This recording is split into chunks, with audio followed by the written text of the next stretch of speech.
Parasha de cette semaine, nous avons la deuxième partie du Shema, Vayayim Shamoa. À la fin de Vayayim Shamoa, la Torah nous donne la mitzvah de Urtaftam al mezuzot betecha uvisharecha. La mitzvah de poser les mezuzot sur les linteaux de notre maison, de notre foyer, notre garage, de chez nous. Et d'ailleurs, c'est un bon moment d'attirer l'attention. On se rapproche déjà de Rosh Hashanah, très prochainement. On est à moins de 7 semaines. Et les Chachamim nous disent que durant ce temps, c'est bon de faire vérifier les mezuzot, les tefilines, et surtout aussi de vérifier qu'on a les mezuzot qui sont bien placés dans les bons endroits, qu'on a surtout les linteaux, c'est nécessaire. Souvent, on oublie des garages, des portes du sous-sol. Alors, un moment juste d'attention là-dessus. Pour vous raconter une belle histoire à propos de mezuzah, où j'étais personnellement impliqué, il y a des années, un jour de Purim. À ce moment, le consul israélien était dans un centre d'achat, dans l'immeuble, en bas, un grand centre d'achat, en haut, des bureaux, et je suis parti pour distribuer les mishloach manot, les paquets de Purim, les cadeaux de Purim pour le staff du consulat. En quittant, j'ai réalisé qu'il me restait encore quelques petits paquets de ces cadeaux de Purim. J'ai décidé, je vais rentrer au centre d'achat. Certainement, je vais trouver quelqu'un de juif. Et effectivement, je remarque dans un magasin de vêtements de femmes, la personne à la caisse, une tête juive, je rentre. Et avant que j'aie l'occasion de dire quoi que ce soit, la personne sort de son tiroir, un billet de $10, et dit, voilà monsieur le rabbin, voilà pour vous $10. Je dis, je suis désolé, je ne suis pas venu pour prendre, je suis venu pour donner. Il me dit, écoutez, c'est $10, c'est pas plus. Je dis, tu ne m'as pas entendu. Je ne suis pas venu prendre l'argent, je suis venu pour te donner quelque chose. Me donner quoi?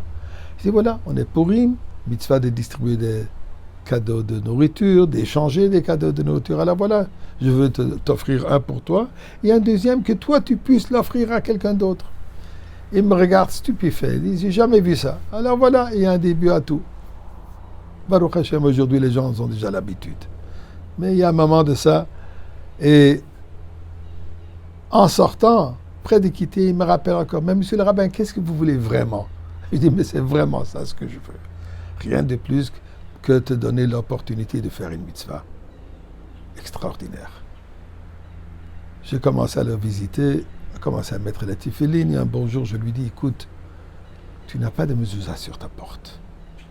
Il n'y a personne dans tout ce centre d'achat, je ne suis pas le seul juif, personne n'a de mezuzot. Je dis, alors voilà, tu seras le premier, tu vas montrer l'exemple. D'accord. Mais amenez-moi, s'il vous plaît, une mezuzah qui ne soit pas trop remarquable. Pas de couleur, il n'y a pas de problème. Je lui ai amené une mezuzah blanche, plastique blanc, mais il s'avérait que la porte était noire, donc ça se signalait très très bien. En plus, lui, il était au centre de l'achat, près du bureau d'information, et que tout le monde qui passait dans ce centre d'achat, pour les Montréalais, place Bonaventure, et d'ailleurs, plusieurs ont copié de lui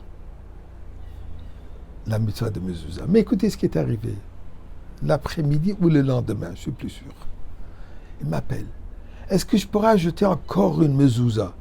Je dis, mais tu n'as pas d'autre porte, tu n'as qu'une porte. Il dit, non, je vais sur l'autre côté de la porte. Je dis, non, ça ne se fait pas. Mais pourquoi? Il dit, écoute ce qui est arrivé aujourd'hui.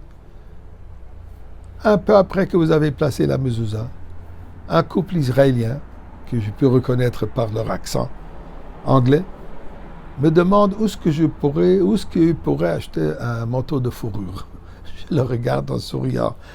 Je m'excuse, mais vous voyez bien que moi, ce que je vends ici dans ce magasin, c'est un magasin plutôt où on vend des vêtements de femmes un peu risqués. Certainement pas des manteaux de fourrure. Pourquoi vous êtes rentré ici? Et puisqu'on a vu la mezuzah. Alors le fait que vous avez une mezuzah, vous êtes juif. Je vous fais confiance que vous allez nous indiquer dans le bon endroit. Écoutez, il me dit ce qui est arrivé. Moi, j'avais dans ce magasin pendant des années 2 manteaux de fourrure que quelqu'un m'a donné puisqu'il me devait beaucoup d'argent. Alors, il m'a payé soi-disant avec ces 2 manteaux de fourrure. Ça fait des années qu'ils sont accrochés chez moi, et j'ai rien à faire avec. J'ai vendu les 2 et à un bon prix. Alors, peut-être je pourrais rajouter encore une mezuzah.